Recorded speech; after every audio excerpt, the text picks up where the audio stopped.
Iglesia de Dios Evangelio y Vida. Desde Quito, Ecuador. Te invitamos a recibir la palabra de Dios.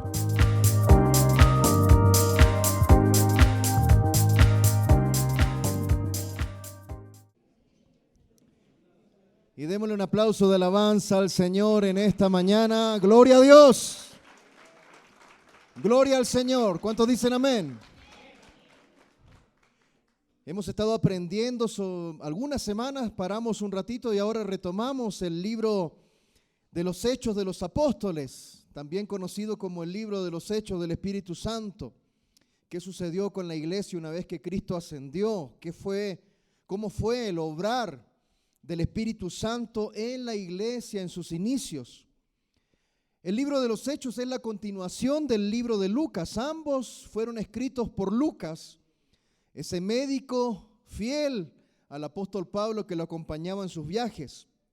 El propósito de Lucas era colocar todas las cosas en orden, de la manera más, cronológicamente posible para poder explicar lo que había sucedido en el relato de la iglesia. De algo podemos estar seguros, mis amados hermanos, es que Dios es fundamental para la expansión del evangelio. Amén. En Él está el corazón del mensaje del evangelio y también esa noticia de la reconciliación entre el Padre y la humanidad a través de Jesucristo. Dios, Espíritu Santo, ha sido el responsable del crecimiento de la iglesia. Y la expansión de la iglesia se debe al poder del Espíritu Santo. Hoy quisiera hablar de un tema bien especial que aparece también en el libro de los Hechos. Y habla de dos linajes. Y le invito a que abra su Biblia en Hechos capítulo 8, por favor. Hechos capítulo 8.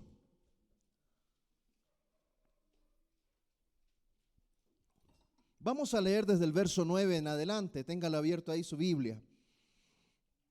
Pero había un hombre llamado Simón, que antes ejercía la magia en aquella ciudad y había engañado a la gente de Samaria, haciéndose pasar por algún grande.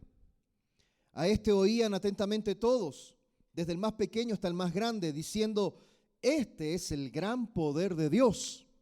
Y le estaban atentos porque con sus artes mágicas les había engañado mucho tiempo. El nombre Simón era un nombre bastante común para esa época, mis amados hermanos. De hecho, dentro del grupo de los apóstoles había un Simón Pedro, amén. Y el registro histórico nos muestra de que el nombre Simón era un nombre muy común. Este hombre ejercía la magia.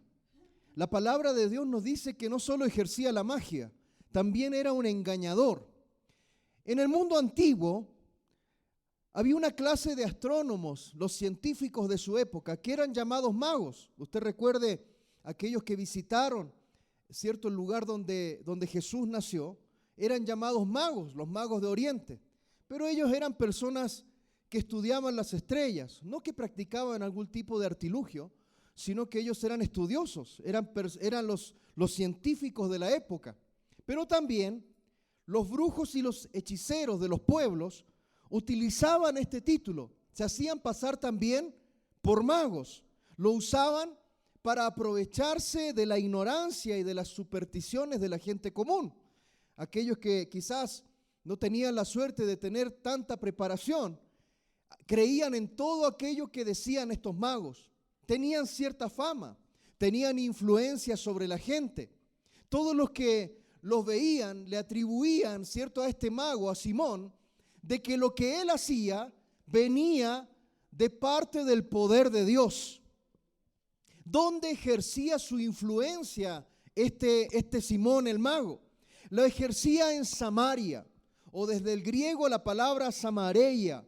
Samaria, la región de Samaria después del año 27 antes de Cristo, se denominó el territorio de Samaria y no así la ciudad. Durante el periodo persa hubo un distanciamiento entre los samaritanos y Jerusalén.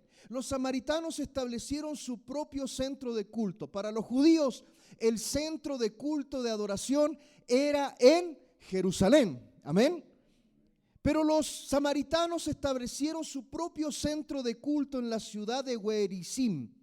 Los samaritanos veían este lugar como un lugar escogido para adorar a Dios y solamente aceptaban como canónico, o sea, como apto, como palabra de Dios, los 5 primeros libros de la Biblia, el Pentateuco.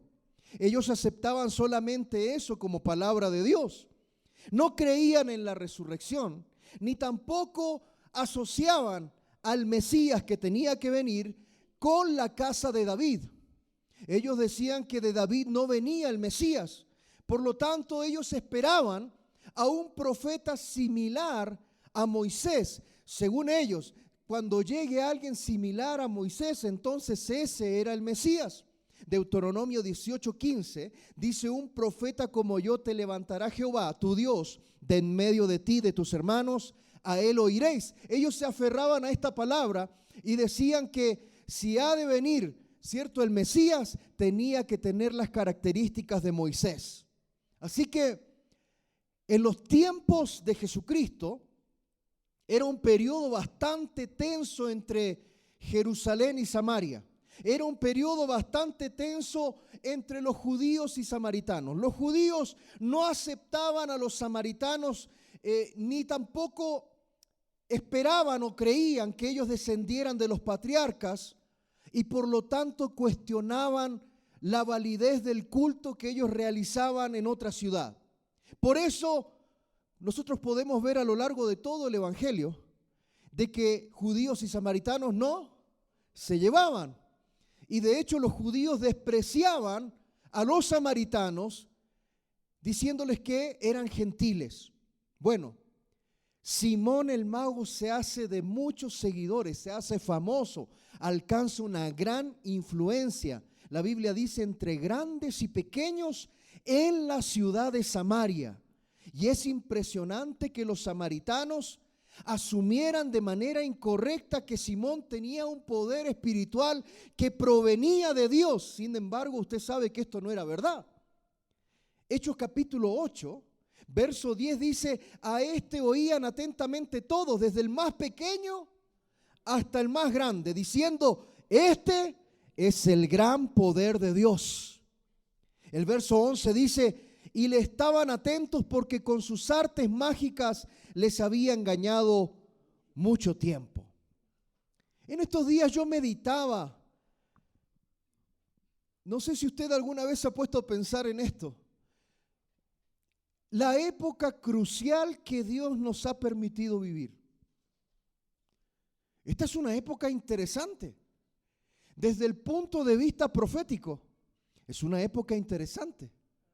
Yo creo que muchos de nuestros antepasados soñaron o esperaron en algún momento comenzar a ver todo lo que nosotros estamos viendo en estos días. No porque sean días buenos, sino que son días en los cuales las profecías y las palabras del Señor se cumplen al pie de la letra. Y estamos viendo eventos en el mundo que debería a nosotros despertar nuestra atención y básicamente decir: Señor, ¿qué época me has permitido vivir? Una época que se caracteriza, tal como lo dice la palabra, por el aumento de la maldad del hombre. Hace pocos días ha habido un grande revuelo por esta película que se está estrenando, que va a llegar aquí a Ecuador también. Sonido de Libertad. Para los gringos, Sound of Freedom. Gracias. Que habla sobre la trata de blancas, sobre la trata de niños, el abuso sexual, las redes, sobre las grabaciones de videos pornográficos. Yo no sé si usted sabía, pero hubo una noticia que no se le dio mucho lugar aquí en Ecuador, pero sí pasó acá en Ecuador. En la costa, hoteles destinados a la violación de niños. Es tremendo lo que ha estado pasando en nuestro país y en diferentes países. Cómo estos niños en sus primeros años de edad son violentados sexualmente y grabados por pedófilos. Y después, cuando ya crecen y todavía los tienen en cautiverio, les quitan los órganos, los matan. Es impresionante escuchar las cantidades, las cifras, la cantidad de niños en el mundo que están desapareciendo. Hay que tener mucho cuidado con nuestros hijos. De paso le digo, no subirá fotos. No suba fotos de sus hijos con la ropa de colegio ni en el colegio donde van. No suba fotos de sus hijos con trajes de baño. Tenga cuidado. Trate de compartir lo menos posible su vida en redes sociales. Utilícela para subir textos bíblicos. La maldad del hombre ha aumentado. La búsqueda de la satisfacción de los deseos humanos. Hoy en día lo que se busca es eso, satisfacer los deseos, cuales quiera sean, los que sean, a través de las ideologías que nos quieren imponer en la sociedad. Esa es la época que estamos viviendo. Una época en donde la corrupción está a la orden del día, en donde la muerte la vida ya no tiene valor. La maldad ha aumentado. Esta sensualidad, esta búsqueda de los deseos, también se ha metido en la iglesia. Este evangelio sensual, este evangelio carnal, ha entrado en la iglesia. De hecho, cuando la Biblia habla de la apostasía, o sea, de la negación de la fe, está hablando de la señal que nosotros vamos a observar dentro del cuerpo de Cristo. Porque nosotros veremos dentro del cuerpo de Cristo en los próximos años. Usted dirá, pero la iglesia va a crecer. Gloria a Dios, yo también anhelo lo mismo. Pero la palabra me empuja a creer que va a ser más la deserción que la fe. La palabra me empuja a creer de que va a haber más apostasía que avivamiento. Yo les he dicho en otras oportunidades, yo creo que el gran avivamiento va a ser cuando la iglesia ya no esté aquí en la tierra. Y vamos a vivir eso, de gente que rechaza la fe. Esa va a ser la señal dentro de la iglesia. La idolatría que impera dentro de la iglesia. El culto a la imagen, lo que está sucediendo dentro de la iglesia. Medite usted en lo que es, mis amados hermanos, algo que se ha disparado y algo que ha perdido el control, algo que se ha descontextualizado, algo que ya no tiene forma. Son los ministerios musicales, por ejemplo. Es algo que se ha escapado de control. Es algo que ahora ya se volvió un mercado. Y la gente comienza a levantar sus becerros, sus intocables. Y comenzamos a poner los ojos sobre mi cantante favorito. Yo tuve la oportunidad de servir a Dios en un ministerio que me permitió estar muy cerca de estos movimientos de conciertos y eventos. Y una de las cosas que me comenzó a dejar mal fue una noche cuando acá en el Rumiñahui vino uno muy famoso y en esa pura noche se llevó $60,000. Y yo decía, Señor, se nos han cambiado las prioridades. Porque ¿sabe usted lo que haríamos con $60,000? ¿Cuántos templos se podrían levantar? ¿Cuántos misioneros se podrían enviar para predicar el evangelio? ¿Cuántos jóvenes se les podría ayudar a pagar el seminario para que se preparen, para estudiar, para que enseñen la palabra? Se ha desvirtuado esto. Se ha desvirtuado y la iglesia misma ha permitido que esto se filtre dentro del cuerpo de Cristo. Porque hoy en día no nos podemos hacer los locos de no ver las exigencias que colocan estos cantantes para poder llegar a un lugar. Si no le dan lo que ellos piden, entonces ellos no van. A mí de cerca me tocó ver a uno muy famoso aquí en Ecuador, uno de los más famosos de acá, haciendo berrinches porque su foto era más pequeña en el afiche, haciendo berrinches porque quería otro sonido. A mí me tocó vivirlo, yo lo vi de cerca, yo no estoy hablando cuestiones que me cuentan, yo lo vi. Y es por eso que ese hombre nunca pisará esta plataforma mientras yo esté aquí. Y así como ese he visto a varios. ¿Y qué sucede? Esa sensualidad, ese evangelio carnal se ha metido dentro de la iglesia. Muchos han tomado la fe como fuente de ganancia. Y el trabajo de la imagen, el culto a la imagen, usted ve a estos pastores ungidos, estos profetas, estos apóstoles, usted nunca va a ver una foto recién levantado con sueño, con lagaña. Siempre va a haber fotos en los afiches, la mejor foto, la mejor sonrisa y los videos siempre van a tratar de mostrar el poder de Dios a través de ese hombre. Y eso es todo sensualidad. Eso es tratar de captar la atención por medio de las imágenes. ¿Cuántos dicen amén? Mis amados hermanos, la iglesia se ha vuelto un lugar en donde no nos gustan los procesos de Dios. Mire, si hay algo que uno busca evitar, es el proceso de Dios. Y el proceso de Dios, déjame decirte que es largo. Es largo, mira cómo es como que Dios te agarra en piedra, en bruto y te comienza a picar y te comienza a dar forma. Y ahí uno, ay, le duele y no quiere eso, yo no quiero eso. Pero es el proceso de Dios. No, hoy en día es todo rápido. Hoy en día salen ministerios rápidos como metidos al microondas. Todo rápido. Todo tiene que ser rápido. Necesito que el ungido me toque y me ore y me ponga la mano encima. ¿Por qué? Porque eso es más fácil que encerrarme a orar en la mañana.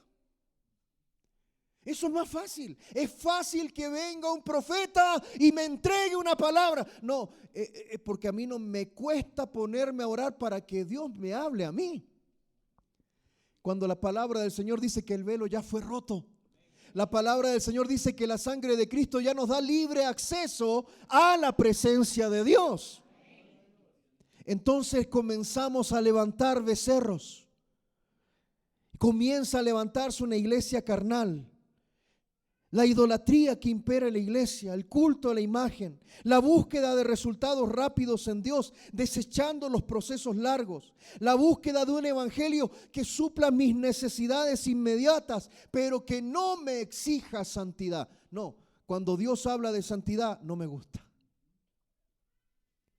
¿Por qué Simón el mago tenía tanta llegada en Samaria? ¿Por qué Simón el mago se hizo tan famoso y tanta influencia en Samaria? ¿Sabes por qué? Porque ellos rechazaron la palabra de Dios. Ellos solamente tomaban los 5 primeros libros de la Biblia. Rechazaban los profetas, rechazaban todo el resto, los libros de sabiduría, rechazaron todo el Antiguo Testamento. El Antiguo Testamento que usted tiene en su Biblia es el libro de fe del pueblo judío. Bueno, los samaritanos rechazaron todo eso. Ellos solo se quedaban ¿con qué? Con los 5 primeros libros de la Biblia. Cuando vemos que Simón el mago se levanta de esta manera, es porque había una necesidad en la gente. Pero ¿sabe qué? La gente misma rechazaba la palabra de Dios, por lo tanto creía en cualquier cosa. Hoy en día tenemos varios Simones magos metidos.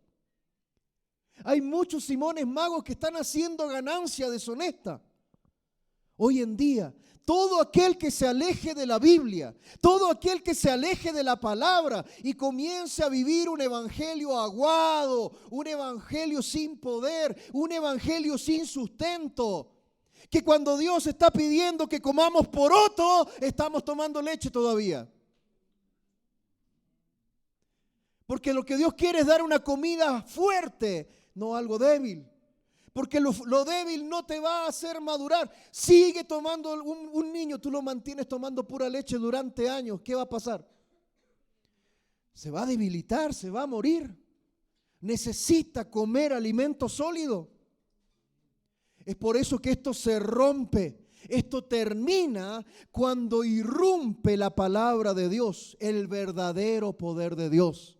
La Biblia dice en Hechos capítulo 8, verso 12, dice, pero cuando creyeron a Felipe, mire Felipito predicando el evangelio, dice que anunciaba el evangelio del reino de Dios y el nombre de Jesucristo. Se bautizaban hombres y mujeres. Dice, también creyó Simón mismo. Y habiéndose bautizado estaba siempre con Felipe y viendo las señales y grandes milagros que se hacían, estaba atónito. Es la irrupción de la predicación del evangelio por medio de Felipe que produce una diferencia entre lo falso y lo verdadero. ¿Sí se da cuenta? Los que previamente habían sido engañados por Simón y por sus artes mágicas, ahora creyeron en Felipe y creyeron en lo que predicaba. Felipe lleva el evangelio y ellos creyeron. Y esta predicación trajo libertad de toda mentira. Amados hermanos, no nos dejemos engañar, por favor. Mire, si hoy en día incluso, otro día analizaba algunas producciones de músicos, cantantes cristianos, ya no mencionan a Jesús, ya no mencionan al Espíritu Santo. Entrevistaron a uno por ahí, dijo, no, es que cuando yo menciono al Espíritu Santo o a Jesús, eso me limita, dijo.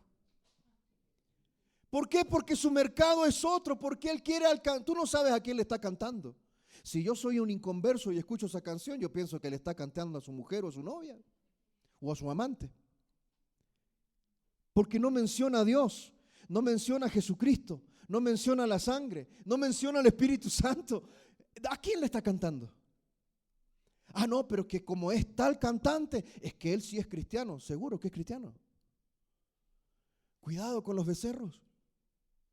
Cuidado con las personas que de repente colocamos en lugares altos en nuestro corazón. Cuidado con lo que de repente creemos que es normal y es bueno. ¿Y sabe lo que sucede? Cuando pasan los años y comienza a omitirse ciertas partes del evangelio, llega un momento en que la gente ya ni siquiera piensa en eso. Véalo hoy en día. ¿Quién te predica del arrebatamiento? ¿Quién te predica de la sangre de Jesús? ¿Quién te predica y te confronta con el pecado? Cuando sucede eso, la gente, no es que acaso muy confrontativo, no, es que el amor de Dios, y se van. Y ya no quieren todo el consejo de Dios. Dice que Felipe predicó el evangelio y el evangelio incluye eso. Incluye la confrontación con el pecado. El evangelio incluye el arrepentirse del pecado. El evangelio incluye renuncia. Mire, si a usted le han predicado que solamente Dios es amor, sí, Dios es amor, pero también Dios exige fidelidad. Dios exige que entreguemos esas cargas de pecado que hay en nuestras vidas y que caminemos mirando hacia el objetivo que es Cristo Jesús. Romanos capítulo 1, verso 16 dice, porque no me avergüenzo del evangelio, porque es poder de Dios. ¿Para qué? El evangelio es poder de Dios para salvación a todo aquel que cree. ¿Amén o no amén? La predicación del evangelio es poder de Dios para salvación. No es para hacerme famoso. No es para demostrar cómo Dios me usa. Es poder de Dios para salvación a todo aquel que cree. Tanto hombres como mujeres se bautizaban cuando tomaban la decisión de creer en la buena noticia que Felipe estaba anunciando, el reino de Dios y a Jesucristo. Hasta el mismo Simón hizo su decisión de creer y después se bautizó. La Biblia nos dice que comenzó a caminar siempre de cerquita con Felipe. Y se maravillaba de ver todo lo que estaba pasando. Quedaba atónito. Habían señales inequívocas de que Felipe tenía el poder genuino de Dios. ¿Qué señales?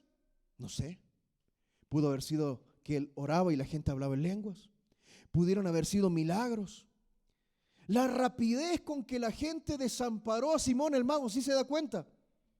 No es que él tenía seguidores fieles. La rapidez con que la gente desamparó a Simón el mago y se fue en pos de Felipe nos muestra la necesidad de esa gente. Él pudo engañar hasta donde pudo. Simón, como se sintió desamparado, comenzó a juntarse con aquellos que lo habían desplazado.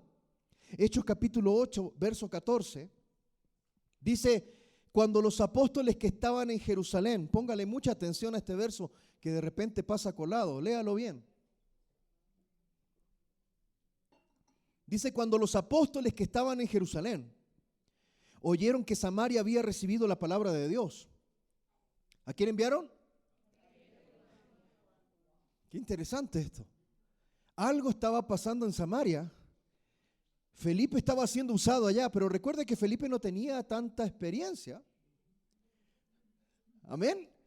Felipe era no nuevito, pero era todavía, podríamos decir como se dice hoy en día, era chamo todavía. Amén. Y de Jerusalén llegan noticias. Algo está pasando en Samaria, están recibiendo la palabra. ¿Mandaron a quién? Los que habían estado con Jesús, los que habían estado en la llenura del Espíritu Santo, los que conocían de cerca lo verdadero. Y dice, los cuales habiendo venido, oraron por ellos para que recibiesen el Espíritu Santo, porque aún no había, ¿qué cosa? Qué hermosa esta frase, descendido. El Espíritu de Dios desciende con poder sobre la iglesia. ¿Cuántos dicen amén a eso? Porque aún no habían descendido sobre ninguno de ellos, sino que solamente habían sido bautizados en el nombre de Jesús. Ojo, aquí no está menospreciando el bautismo. Acá no está menospreciando. ¿Cómo? Si a los otros los bautizaban en el nombre del Padre, del Hijo, del Espíritu Santo, y a estos los bautizaron en el nombre de Jesús. No, no se preocupe. La palabra de Dios no es que desacredite el bautismo en el nombre de Jesús. La palabra del Señor va a mostrar otra cosa. Dice, entonces les imponían las manos y recibían el Espíritu Santo. Yo quiero que usted aprenda algo histórico acá. Y usted entienda por qué fue enviado Pedro y Juan desde Jerusalén hasta Samaria. Porque los primeros, se podría decir, no judíos, prácticamente con una influencia gentil, a pesar de que los samaritanos tenían descendencia judía, pero fueron separados mucho tiempo viviendo entre gentiles. Y es por eso que se les llamaba gentiles. Los primeros que recibieron el evangelio, denominados no judíos, o sea, gentiles, fueron los samaritanos. Ellos fueron los primeros que recibieron el evangelio. Y la iglesia de Jerusalén manda a Pedro y a Juan como una delegación apostólica, pero también como una misión de investigación. Mire, acá se suscita algo interesante. Póngase a pensar en los eventos que han sucedido. Usted compare lo que sucedió el día de Pentecostés y compare lo que pasó en Samaria. Compárelo. Hay algo interesante acá. Porque en Pentecostés, el orden de los eventos, ¿cuál fue? Número 1, la gente se arrepintió, ¿cierto? Número 2, ¿qué pasó después de haberse arrepentido? Se bautizaron. Y número 3, ¿qué pasó? Fueron llenos de él. Mire el orden. Se arrepintieron, se bautizaron y fueron llenos de él. Aquí los samaritanos, número 1, creyeron. Número 2, fueron bautizados. Pero número 3, tuvieron que venir los apóstoles a imponer manos para que reciban el Espíritu Santo. Usted dirá, pero ¿por qué está pasando esto? Número 1, porque Pedro y Juan tenían que certificar si había una verdadera conversión o el mensaje había sido predicado correctamente. Pero número 2, ya había una división entre judíos y samaritanos, pero aquí estaban haciendo algo nuevo. ¿Qué cosa? La iglesia. Y la iglesia no tiene divisiones. El Señor manda a Pedro y a Juan como una señal de autoridad, pero también para decir, miren, los samaritanos también van a ser llenos del Espíritu Santo, igual que los de Jerusalén. No iba a haber un grupo de Jerusalén que iba a ser como la casta especial. Es que nosotros recibimos primero el Espíritu Santo. No. Todos por igual iban a recibir lo mismo. Esto demuestra la unidad de la iglesia y los apóstoles imponiendo manos para que la presencia de Dios descienda. Solamente cuando somos expuestos a la verdad del evangelio es que podemos ser librados de la mentira. Yo le invito a usted, mis amados hermanos, que la verdad de la palabra de Dios esté siempre por encima de las personas. ¿Sabe por qué? Porque muchas veces nos identificamos con tal y cual. No es que a mí me gusta cómo predica ese, cómo predica ese otro, cómo es ese apóstol, ese profeta y que no sé qué, tal cantante, tal salmista. Cuidado. La verdad de la palabra de Dios tiene que estar por sobre todo eso. Porque si tú tienes la verdad de la palabra de Dios por debajo de eso, nunca vas a ser ético al momento de juzgar. Y juzgar no es levantar calumnia, juzgar no es levantar palabras contra la gente. La Biblia determina que la palabra juzgar es discernimiento.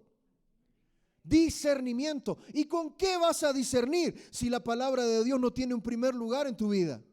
Miren la confusión que tenían los samaritanos. Creyeron que Simón el mago venía de parte de Dios por todas las cosas que hacía. Y la Biblia dice que era un engañador.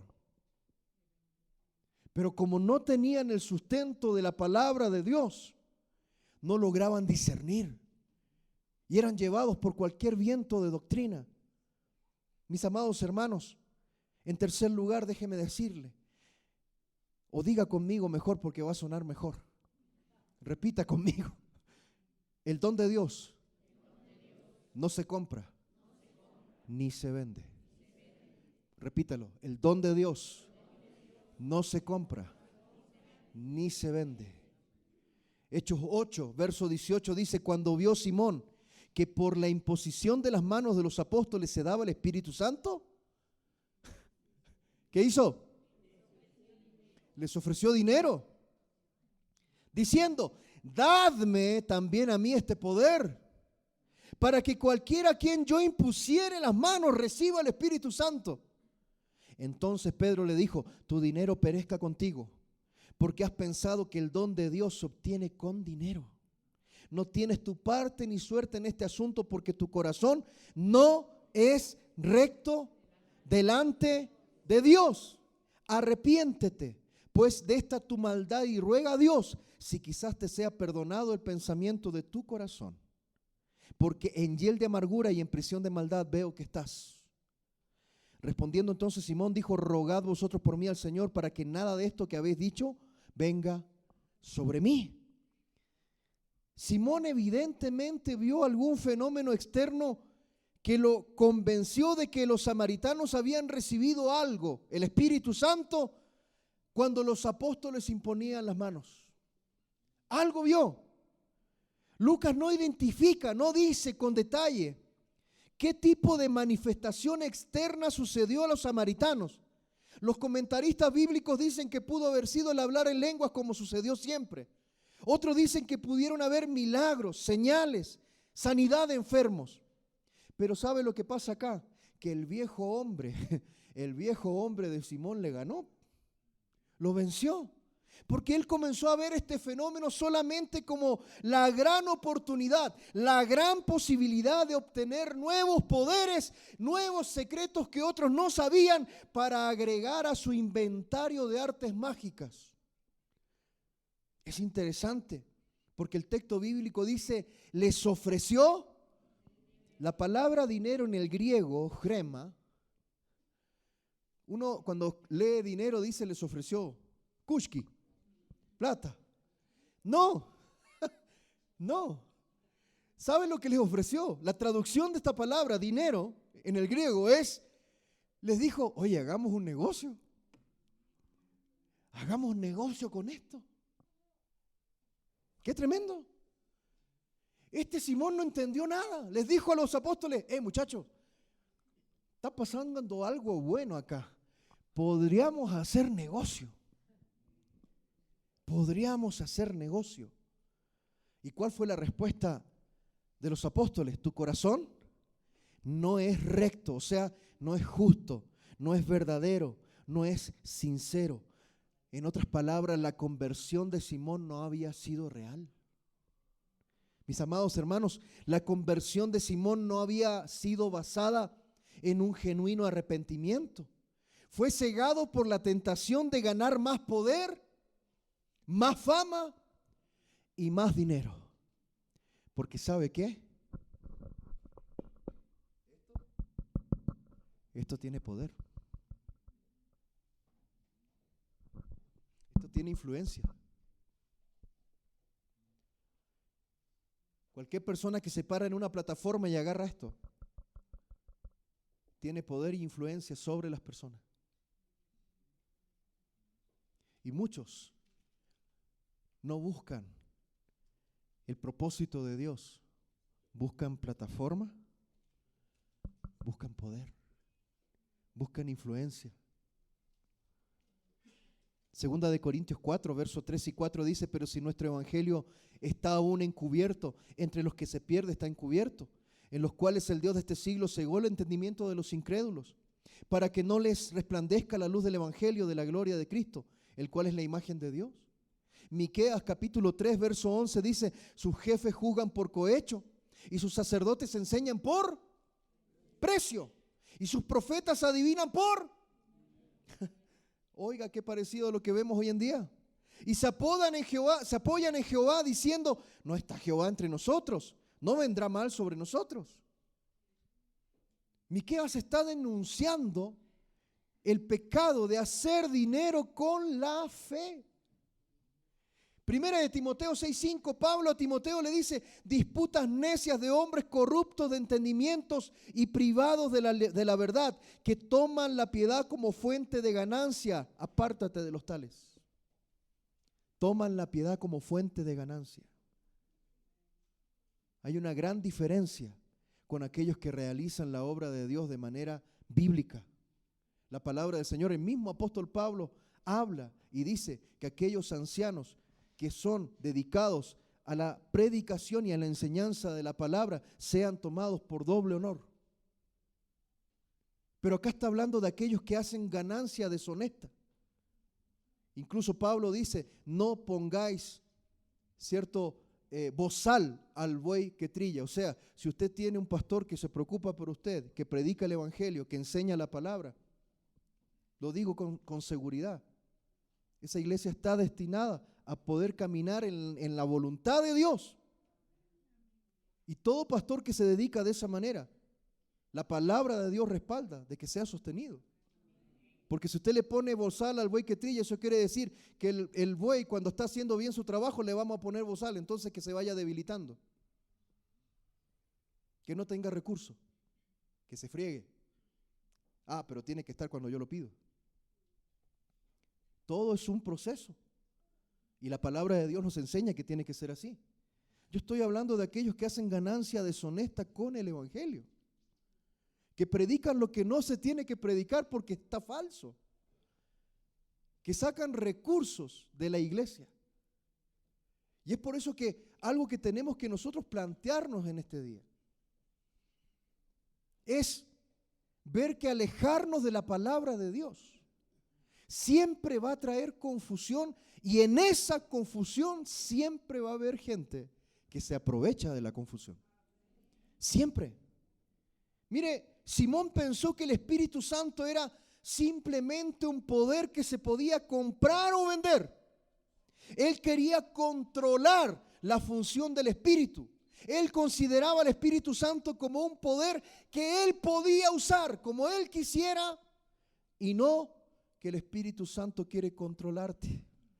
El Espíritu Santo quiere adueñarse de nosotros. ¿Amén o no amén? El Espíritu de Dios se quiere adueñar de nosotros. Él quiere gobernar nuestras vidas, no que nosotros lo gobernemos a Él. De aquí surge una palabra, simonía.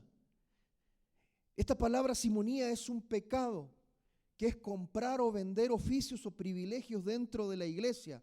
Lo mismo que Simón estaba haciendo. De hecho, la palabra simonía surge de esta historia de Simón el mago. Las palabras de Simón fueron las siguientes: para que cualquiera a quien yo impusiese las manos reciba el Espíritu Santo. Simón no deseaba realmente al Espíritu Santo. Él deseaba la habilidad para impartir el poder de Dios a otros cuando él quisiera. ¿Por qué? Porque él lo que estaba buscando no era al Espíritu de Dios. Él lo que estaba buscando era autoridad sobre la gente. Él lo que estaba buscando era influencia. Él lo que estaba buscando era poder. No estaba buscando la voluntad de Dios. Ante todos los parámetros parecía que Simón era un cristiano genuinamente nacido de nuevo. Expresó haber creído en el mensaje de Felipe. Incluso Felipe lo recibe como un seguidor y caminaba con él. Simón asistía a las reuniones cristianas. Felipe, por todas estas razones, consideró que Simón era un cristiano. Pero tal como nos pasa hoy en día, Felipe no podía ver el corazón espiritual de Simón y saber con plena certidumbre si es que su fe era verdadera. Usted dirá, pero los pastores tienen que tener discernimiento. Sí, mis hermanos, pero también se nos pasa a veces, porque somos humanos. ¿Mm? Yo quisiera a veces siempre que la paloma esté acá. ¿Ah? Pero como le digo, a veces la paloma a veces se va y baja el murciélago. Como nos pasa a todos, ¿no? Todos nos enojamos. ¿Amén o no amén?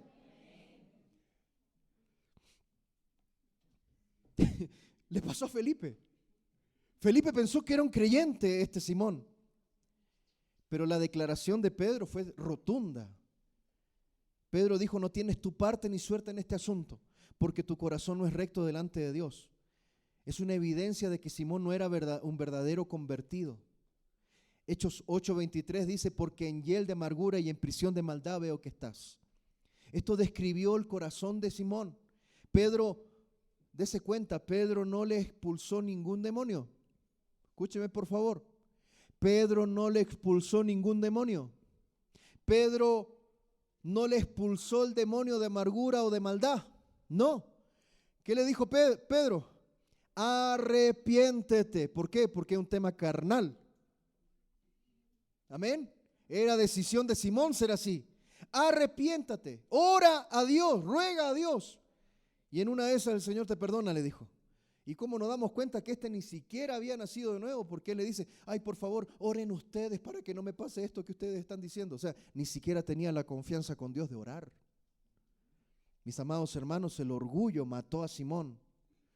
Iglesia, el trigo y la cizaña crecerán juntos. Es inevitable. Muchos con apariencia de piedad tendrán su lugar dentro del templo, pero no dentro de la iglesia. Qué fuerte. Y ahora sí llego al final de este mensaje. ¿Cómo se llamaba este mensaje? ¿Ya se olvidó? Dos linajes. Según el libro de Génesis, existió un Enoc, hijo de Caín, de cuya genealogía surge Jubal. Jubal, el primer músico terrenal. Y nace también Tubal Caín, el artífice de toda obra de bronce, de hierro. Cuando vemos a estos dos personajes, no vemos que sean guiados por Dios, más bien están en oposición a Dios. Ellos eran hijos de Lamec. Pero también existió otro Enoc. Enoc, hijo de Jared, que según la palabra del Señor, un hombre que caminó algunas generaciones después, caminó con Dios. ¿Cuánto? 300 años. Hay que caminar 300 años con Dios. Amén. ¿Cuánto aspira a vivir usted? 80, 90, 100. Bueno, pongámosle 100 así, seamos generosos. Amén. Ya aunque estemos fregando ahí en la casa, pero vamos a estar ahí. ¿Se imagina caminar 100 años en vida íntegra con Dios? 300 años caminó con Dios Enoc. Y el Señor dice que se lo llevó porque él caminó con Dios. Se lo llevó vivo, lo arrebató. Siempre hay dos linajes. Hubo también un Abel, el cual fue asesinado por su hermano Caín. Y Abel, según Hebreos, Dios recibió su ofrenda, pero no así la ofrenda de Caín, porque Caín se presentó mal delante de Dios. La Biblia nos cuenta cómo Dios tuvo que sacrificar animales, derramar sangre, para cubrir los cuerpos de sus padres. Y a mí no me queda duda de que Adán y Eva les comentaron a sus hijos, miren, para presentarse delante de Dios hay que sacrificar un animal, hay que derramar sangre, porque esa es una figura de Cristo. ¿Y qué hizo Abel? Abel presentó el primogénito de sus ovejitas y lo sacrificó. ¿Qué hizo Caín? Llevó una canasta con fruta. Dios no recibió eso porque se presentó mal. Siempre hay dos linajes. Génesis 4, 5, 6 siempre nos habla de Noé, pero también nos habla de los contemporáneos a Noé. Existieron generaciones apartadas, contrarias a Dios, pero en esa misma época Dios levanta a un Noé, que la Biblia dice que era un hombre justo, recto. Mientras Moisés estaba en la gloria del monte Sinaí, recibiendo la revelación de Dios. Todo el pueblo se corrompía con Aarón a la cabeza. Es interesante, ya traigan sus zarcillos de oro, y lo metieron al fuego. Hicieron un becerro de oro y Aarón estaba ahí, Aarón era la cabeza de esto. Y levantan esa fiesta y dicen, Israel, pueblo todo, este es el Dios que te sacó de Egipto, el becerro. Mañana conmemoraremos el día del Señor, dice Aarón. Y comenzó la pachanga. Empezó la fiesta. ¿Cierto? Y sonaba Bad Bunny por ahí. Y viene bajando del monte Sinaí, lleno de la gloria de Dios, Moisés, y viene con Josué. Y como Josué era chamo, chiquito todavía, jovencito, inexperto, dijo, aquí parece que hay batalla abajo porque algo escucho. Y Moisés, como ya venía lleno de la presencia de Dios, ¿cierto? Y tenía discernimiento, le dijo, no, eso no es grito ni de vencedor ni vencido, hay pachanga. Y Aarón sale con la excusa, es que metimos el oro y salió el becerro, mira. Porque así dice, salió este becerro. Siempre hay dos linajes. Siempre hay dos linajes. Hay ovejas y cabritos. Hay los que el Señor pondrá a su derecha y los que pondrá a su izquierda. Están los que el Señor ellos irán delante de Dios y dirán, en tu nombre hicimos esto y aquello, y el Señor les va a decir, nunca os conocí. Pero también estarán los otros que el Señor les va a decir, buen siervo fiel, sobre poco fuiste fiel, sobre mucho te pondré, entra en el gozo de tu Señor. También van a estar esos. Porque todo se resume, iglesia, en lo que dice Juan capítulo 3, verso 6. Lo que es nacido de la carne, carne es. Pero lo que nace del Espíritu, Espíritu es. Hay que discernir los tiempos y las épocas que vivimos. Porque estos tiempos que estamos viviendo, si nosotros no estamos apegados al Espíritu de Dios, si no el Espíritu de Dios no nos gobierna, y no hay palabra, no hay Biblia, a eso me refiero. Cuando no hay Biblia en el cristiano, no tiene cómo discernir. Y escucha cacarear las gallinas y para allá va, y allá cacarea la gallina y para allá va. Sí, es que aquí está la presencia, es que aquí está la presencia, que aquí está. ¿Sabes qué? No tienes idea. ¿Por qué? Porque no te estás centrando en tu culto personal y racional. Es presentar tu vida delante de Dios. Es llenarte de su palabra y la presencia de su Espíritu Santo para discernir si lo que estás escuchando viene o no viene de Dios. Cerremos nuestros ojos un momento.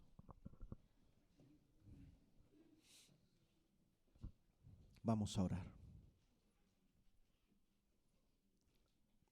Dígale al Padre en esta mañana, Señor, dame discernimiento. Dame discernimiento para desechar aquello que acarrea destrucción a mi vida, acarrea destrucción a mi familia. Modas, costumbres, prácticas, enseñanzas, ideologías. Yo quiero ser enfático en esto. Dios ama a todos. Pero si hay una ideología que va en contra de la palabra, usted no tendría por qué dudar. Porque quiere decir entonces que una ideología va a pesar por más que la palabra de Dios sobre su vida. Y ahí hay algo que no anda bien entonces. No pueden haber ideologías contemporáneas que hagan dudar mi fe en Cristo Jesús. Señor, que cualquier cosa que se presente y que traiga distracción a nuestras vidas, Que no caigamos como los samaritanos que ante los hechizos de Simón el mago sucumbieron ante sus engaños y mentiras. Sin duda por la obra misma del diablo. Hoy más que nunca necesitamos reforzarnos y estar firmes en la fe, entendiendo de que los tiempos que vivimos, la época que vivimos, es una época compleja, difícil, relativa, confusa. Una época en la cual a lo malo dirán bueno y a lo bueno malo. Señor, clamo a ti para que este pueblo, esta iglesia siempre se mantenga firme en los principios del Evangelio. Y dame la claridad y el discernimiento para predicar siempre conforme a tu palabra. Que cada hermano o hermana que está a cargo de un grupo pequeño de casas de paz tenga siempre la convicción de que tu palabra les guía. Que los profesores de escuela dominical, las profesoras de escuela dominical siempre estén firmes en tu palabra. Que los líderes de jóvenes estén firmes en tu palabra. Que los ujieres, mi Dios, que todos los que tienen un ministerio de servicio en tu iglesia siempre estemos firmes en tu palabra. Los músicos, los directores de alabanza, las directoras de alabanza, que siempre estén firmes en tu palabra. Que el evangelio sensual no tenga lugar en nuestros corazones. Porque solamente a ti, Señor, hemos venido a adorar y exaltar. Le invito a que cierre sus ojos en esta mañana. Llenas este lugar. Cántelo.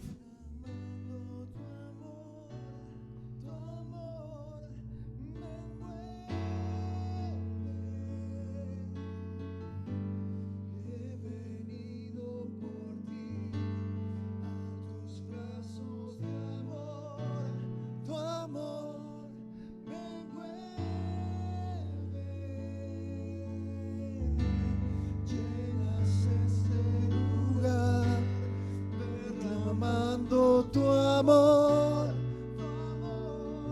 me envuelve. He venido por ti a tus brazos de amor. Tu amor me envuelve.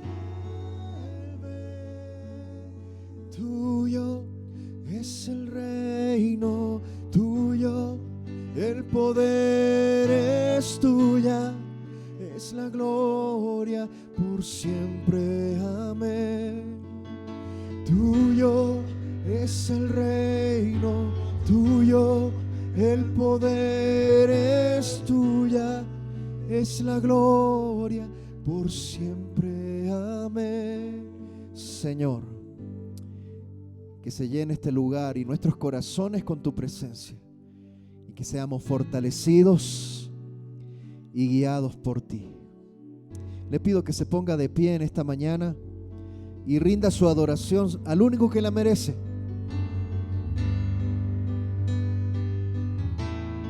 Aquí no hay estrellas. Se apagan las luces que están sobre los hombres y el único que tiene que brillar es Jesús.